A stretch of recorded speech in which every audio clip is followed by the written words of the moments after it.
13वां अध्याय यति धर्म का निरूपण और अवधूत प्रहलाद संवाद। नारद जी कहते हैं, धर्मराज, यदि वानप्रस्थी में ब्रह्म विचार का सामर्थ्य हो तो शरीर के अतिरिक्त और सब कुछ छोड़कर वह संन्यास ले ले तथा किसी भी व्यक्ति, वस्तु, स्थान और समय की अपेक्षा न रखकर एक गांव में ही रात ठहरने का नियम लेकर पृथ्वी पर विचरण करे। यदि वह वस्त्र पहने तो केवल कौपीन, जिससे उसके गुप्त अंग ढक जाए, और जब तक कोई आपत्ति न आए तब तक दंड तथा अपने आश्रम के चिन्हों के सिवा अपनी त्यागी हुई किसी भी वस्तु को ग्रहण न करे।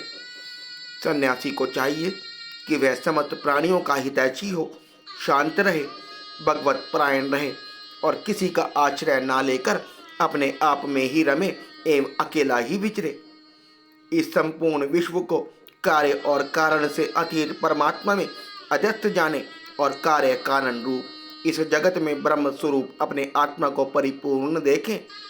आत्मदर्शी सन्यासी सुषुप्ति और जागरण की संधि में अपने स्वरूप का अनुभव करे और बंधन तथा मोक्ष दोनों में ही केवल माया है, वस्तुतः कुछ नहीं, ऐसा समझे। न तो शरीर की अवश्य होने वाली मृत्यु का अभिनंदन करे और न अनिश्चित जीविका का, केवल समस्त प्राणियों की उत्पत्ति और नाश के कारण काल की प्रतीक्षा करता रहे। असत्य अनात्म वस्तु का प्रतिपादन करने वाले शास्त्रों से प्रीति ना करे, अपने जीवन निर्वाह के लिए कोई जीविका ना करे, केवल वाद विवाद के लिए कोई तर्क ना करे और संसार में किसी का पक्ष ना ले, शिष्य मंडली ना जुटाए, बहुत से ग्रंथों का अभ्यास ना करे, व्याख्यान ना दे और बड़े बड़े कर्मों का आरंभ ना करे। शांत समदर्शी एवं महात्मा सन्यासी के लिए किसी आश्रम का बंधन धर्म का कारण नहीं है। वह अपने आश्रम के चिन्हों को धारण करे, चाहे छोड़ दे। उसके पास कोई आश्रम का चिन्ह ना हो, परंतु वह आत्मानुसंधान में मग्न हो तो अत्यंत विचारशील, परंतु जान पड़े पागल और बालक की तरह। वह अत्यंत प्रतिभाशील होने पर भी साधारण मनुष्य की दृष्टि में ऐसा जान पड़े मानो कोई गूंगा है। युधिष्ठिर, इस विषय में महात्मा लोग एक प्राचीन इतिहास वर्णन करते हैं।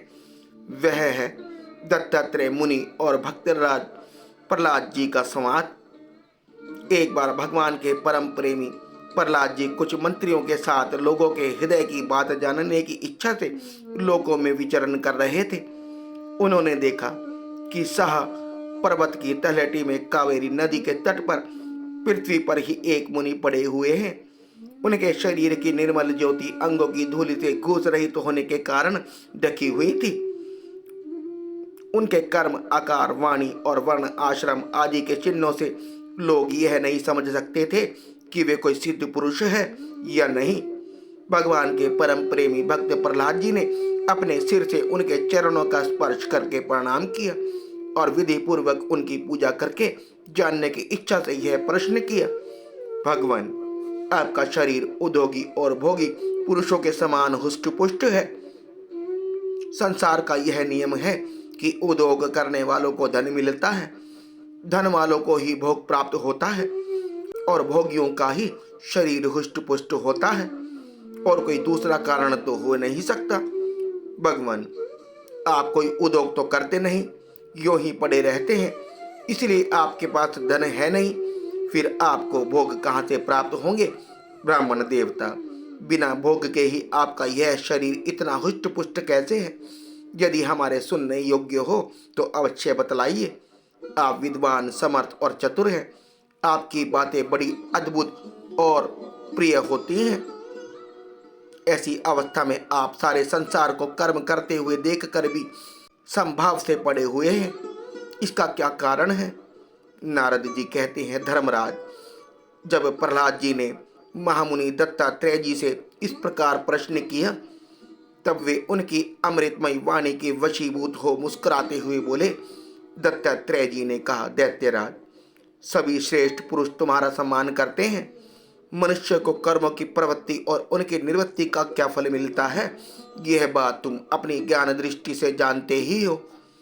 तुम्हारी अनन्य भक्ति के कारण देवादिदेव भगवान नारायण सदा तुम्हारे हृदय में विराजमान रहते हैं, और जैसे सूर्य अंधकार को नष्ट कर देते हैं वैसे ही वे तुम्हारे अज्ञान को नष्ट करते रहते हैं। तो भी प्रहलाद, मैंने जैसा कुछ जाना है उसके अनुसार मैं तुम्हारे प्रश्नों का उत्तर देता हूँ, क्योंकि आत्मशुद्धि के अभिलाषाओं को तुम्हारा सम्मान अवश्य करना चाहिए। प्रहलाद जी, तृष्णा एक ऐसी वस्तु है जो इच्छा अनुसार भोगों के प्राप्त होने पर भी पूरी नहीं होती। उसी के कारण जन्म मृत्यु के चक्कर में भटकना पड़ता है। तृष्णा ने मुझसे न जाने कितने कर्म करवाए और उनके कारण न जाने कितनी योनियों में मुझे डाला। कर्मों के कारण अनेकों योनियों में भटकते भटकते दैववश मुझे यह मनुष्य योनि मिली है, जो स्वर्ग, मोक्ष, त्रिग योनियों तथा इस मानव देह की भी प्राप्ति का द्वार है। इसमें पुण्य करे तो स्वर्ग, पाप करे तो पशु पक्षी आदि की योनि, निवृत्ति हो जाए तो मोक्ष, और दोनों प्रकार के कर्म किए जाएं तो फिर मनुष्य योनि की ही प्राप्ति हो सकती है।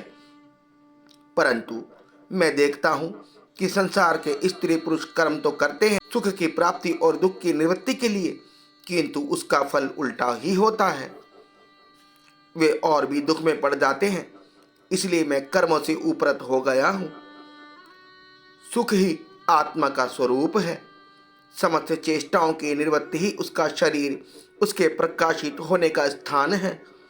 इसलिए समस्त भोगों को मनोरंजन मात्र समझकर मैं अपने प्रारब्ध को भोगता हुआ पड़ा रहता हूँ। मनुष्य अपने सादे स्वार्थ अर्थात वास्तविक सुख को, जो अपना स्वरूप ही है, भूलकर इस मिथ्या द्वैत को सत्य मानता हुआ अत्यंत भयंकर और विचित्र जन्मों और मृत्यु में भटकता रहता है। जैसे अज्ञानी मनुष्य जल में उत्पन्न तिनके और सेवा से ढके हुए जल को जल ना समझकर जल के लिए मृग तृष्णा की ओर दौड़ता है, वैसे ही अपनी आत्मा से भिन्न वस्तु में सुख समझने वाला पुरुष आत्मा को छोड़कर विषयों की ओर दौड़ता है। प्रहलाद जी, शरीर आदि तो प्रारब्ध के अधीन है। उनके द्वारा जो अपने लिए सुख पाना और दुख मिटाना चाहता है वह कभी अपने कार्य में सफल नहीं हो सकता। उसके बार बार किए हुए सारे कर्म व्यर्थ हो जाते हैं। मनुष्य सर्वदा शारीरिक, मानसिक आदि दुखों से आक्रांत ही रहता है। मरणशील तो है ही। यदि उसने बड़े श्रम और कष्ट से कुछ धन और भोग प्राप्त कर भी लिया तो क्या लाभ है। लोभी और इंद्रियों के वश में रहने वाले धनियों का दुख तो मैं देखता ही रहता हूँ। भय के मारे उन्हें नींद नहीं आती, सब पर उनका संदेह बना रहता है। जो जीवन और धन के लोभी हैं वे राजा, चोर, शत्रु, स्वजन, पशु पक्षी, याचक और काल से यहाँ तक कि कहीं मैं न भूल कर बैठूं, अधिक ना खर्च कर दूं, इस आशंका से अपने आप से ही सर्वदा डरते रहते हैं। इसलिए बुद्धिमान पुरुष को चाहिए कि जिसके कारण शोक, मोह, भय, क्रोध, राग, कायरता और शर्म आदि का शिकार होना पड़ता है, उस धन और जीवनी का स्पृह का त्याग कर दे। इस लोक में मेरे सबसे बड़े गुरु हैं अजगर और मधुमक्खी। उनकी शिक्षा से हमें वैराग्य और संतोष की प्राप्ति हुई है। मधुमक्खी जैसे मधु इकट्ठा करती है, वैसे ही लोग बड़े कष्ट से धन संचय करते हैं, परंतु दूसरा ही कोई उस धन राशि के स्वामी को मारकर उसे छीन लेता है।